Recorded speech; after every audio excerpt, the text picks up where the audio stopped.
Great. So, well, firstly, thank you to MBS and Stephen Hamill just now for the presentation on how construction has gone digital, because I'm going to follow that theme along a little bit on the security of data, but also Phil, on your point just now, which I'll do sort of ad hoc.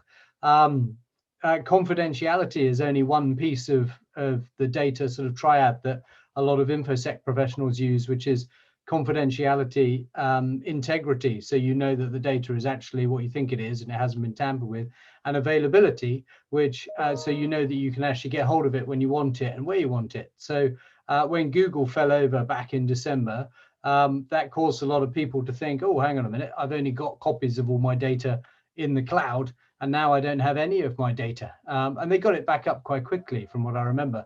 But I think it gave a number of enterprises and serious businesses with serious data pause for thought, because it's not just about home movies and photos and things. So I thought I'd give everyone a gratuitous photo of where everyone used to work. My office is somewhere down there near St. Paul's. C2Cyber is a cybersecurity company specializing in vendor risk management. So what we do is we work with our customers on securing their supply chain, and wherever data leaves our clients and goes into the supply chain, we consider it's at risk unless risk management's been applied by our clients to their data, even when it's out in the wild. A lot of this was driven by two things. I used to work in the public sector, and GCHQ had a bit of an issue back in the day with a guy called Ed Snowden, who ran off with a lot of their data. And he was a supplier, he was a vendor, he was a third party, a contractor. So that focused some minds in the public sector. We've subsequently brought what we do in C2 out into the private sector, where GDPR as a set of regulations started to focus people's minds on who actually has our data. Is it a charity payroll processor? Is it our accountants? Is it our suppliers? Is that data safe when it's there?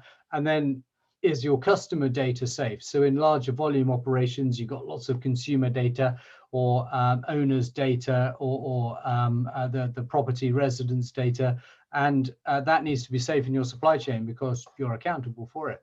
So we're the only complete vendor risk management provider. We work with Gartner on where we position ourselves in the market, and the aim there is to move beyond vendor risk assessment. So you know how bad it is, but you don't really have the tools to do anything about it. And in-house in C2, we then help our clients reduce the risk that sending data out into the supply chain poses to them, their revenues, their customers, whether they get fined by the local data regulator. And we'll go into some examples of where that's relevant in a minute. So we're not a very big company. We're not a startup either. We've been going since 2015, but we're now 12. We have another program manager who joined in January. We make a profit, which is rare for a sort of startup scale up in cyber. It's very fashionable in cyber to make a horrendous loss for years. We've chosen not to do that. And we're about to go through another growth phase, actually, powered by an investment round. Construction technology, and again, I defer to my previous presenters. It is all going digital now. Whether that is the ordering process or the management process or the operation process in FM, there are quite a few areas where people working in construction even 10 years ago wouldn't recognize it. So the amount of software we've seen today is representative of what we see our clients using in both cloud and on premises and on their tablets in the field, in construction, on construction sites. And our job is to assess and help those app providers, technology platforms, data aggregators become safe where the data is being used by our customers. And we do that internationally. So we're working in Japan, New York, most of Europe, and here in the UK. And if you can align that with the fact there's 12 of us, we're using a lot of automation. We're using cloud ourselves, hopefully secure, and we deliver into all of those places in many different languages. So an interesting one that popped up just last week, I thought I'd use as an example. We had the SolarWinds attack, which is for big enterprises using SolarWinds as a network monitoring tool. This one, I don't know if anyone saw it, was over in Florida. A hacker, as they described it, broke into this water treatment plant and changed the levels of chemicals being injected into the water supply into a town. It got caught in time before it made it into the distribution network, but only because the supervisor spotted it and was on the game. The process used was TeamViewer, which people may be familiar with from helping relatives at home or using professionally. You can use it to control another computer, and it wasn't secure. So it doesn't have to be an enterprise grade NASA funded computing system that is at risk in the internet. TeamViewer is consumer grade and I use it at home. They just left their PIN as the default and presumably had shared it somewhere in public. We'll find out from the investigation. So that's one that's relevant to construction. There was another one a few years ago that Wired did a very good article on around Maersk, who suffered a unfortunate cyber attack, which meant that they didn't know where their ships were and what was in each container, etc. And that was through their accountancy firm in one of their regional offices, not their head office. And because of the nature of their wide area network, it spread all the way to Maersk head office and then back out again. So the vendor risk challenge, and the vendor in that case being the accountant, poses a risk to almost every company that I can think of. Anybody with suppliers, whether you share this with your online accounting, cloud accounting provider, if you're an SME, or you're sharing data with your consultancy from the Big Four, are you sure that that data is safe when you are sharing it with them? Where are they keeping it? Are they using it on secure endpoints and tablets and things, or are they leaving them unsecure? Because every company has people leaving iPads on trains at the end of the night, or we used to when we were allowed out. And so that data, even if it does get physically lost, needs to be secure. And we help people with that. I think we can all agree, and Phil, thank you for the warm-up, that the external threats are growing. So in terms, people focus on confidentiality. Is my data encrypted or safe? Or on messaging, are the inane and trivial chats I have with my family protected from national governments? That's probably not the case, by the way. So growing external threats from everywhere, including competitors, including people who at a nation state level are changing orders in the supply chain. And we've seen evidences of orders for physical things being changed. Now, imagine if that was supplied in construction, and I'm not in the construction industry myself, that isn't where I grew up. But if one changed the order for a build or a project and nobody noticed until it was too late, the least bad option is that you're a bit embarrassed and you've got to order it again. The worst, presumably, is that it gets fitted and installed in an irretrievable way, and it's the wrong size, shape, flow rate, or capacity. These things can all be quite simply changed if your supply chain is not secure. Plus, the supply chain is very complex, and I'm not meaning to patronize, but you've got fourth parties and fifth parties, which is where your third party has its own suppliers, and they will. And those challenges mean that you've got to follow your data and your orders through that supply chain and make sure it's safe.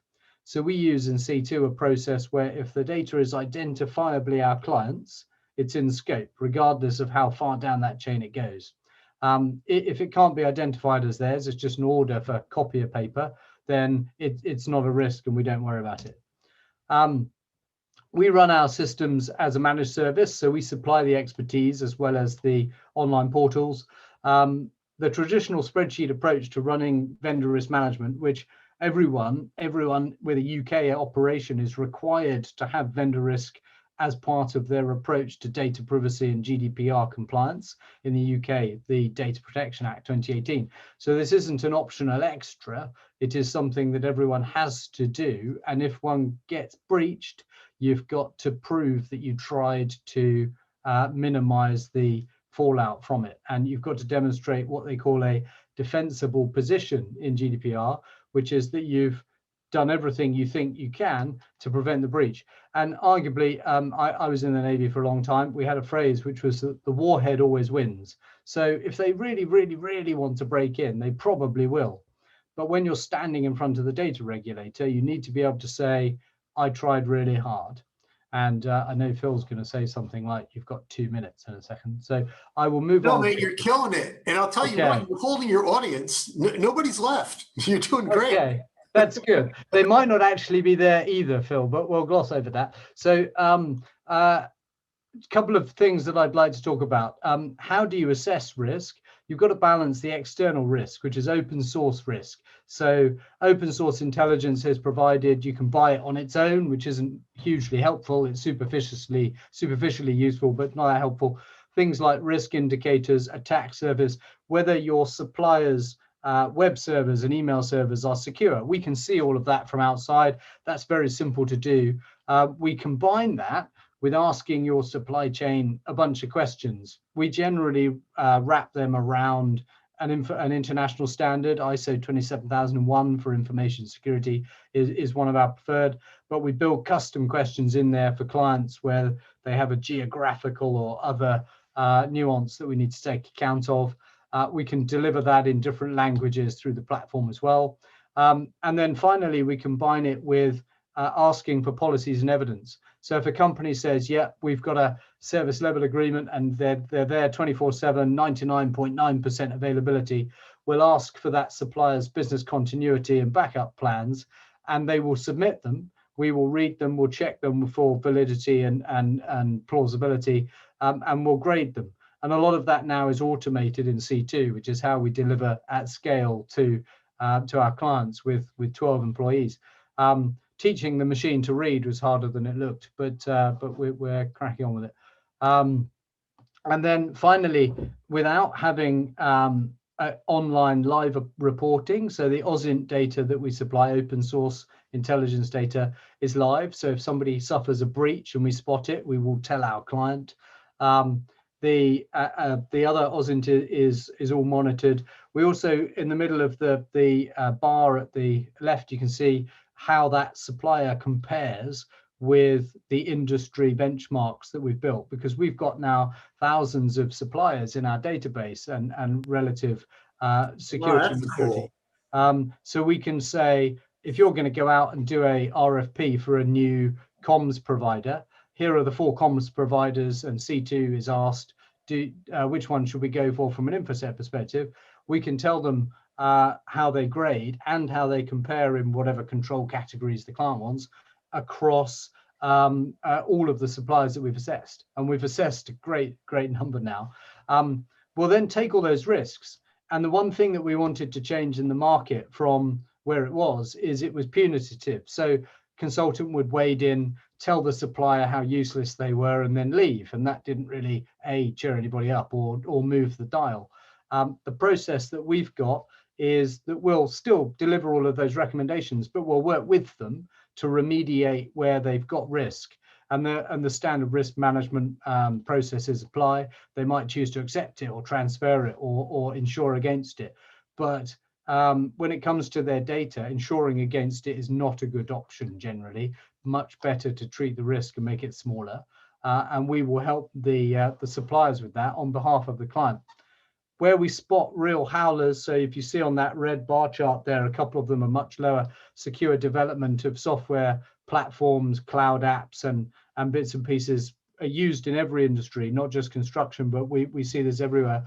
The apps are maintained to varying levels of security compliance. And so we run webinars for the suppliers for free to our clients, helping all the boats rise together. So rather than saying, you guys, you're not very good at secure development, we invite secure development experts and professors and representatives in from industry to teach people how to do that cost effectively and much better. And then everyone gets a bit safer. And our client base seemed to like that. So we did 1,000 vendors in 6 months at one point. That was a bit of a stretch. we've accomplished that with 3 people though. When I compare with the big 4, we've seen one do 26 vendors in 6 months manually and delivering a PDF that wasn't hugely useful. Ours is live. So our clients get a database, a dashboard shown on the right that details exactly the risk that they are exposed to in their supply chain for information security. And we're starting to track other types of risk as well. That's me, Phil. I've just cantered through because I didn't. That was awesome. I really liked it.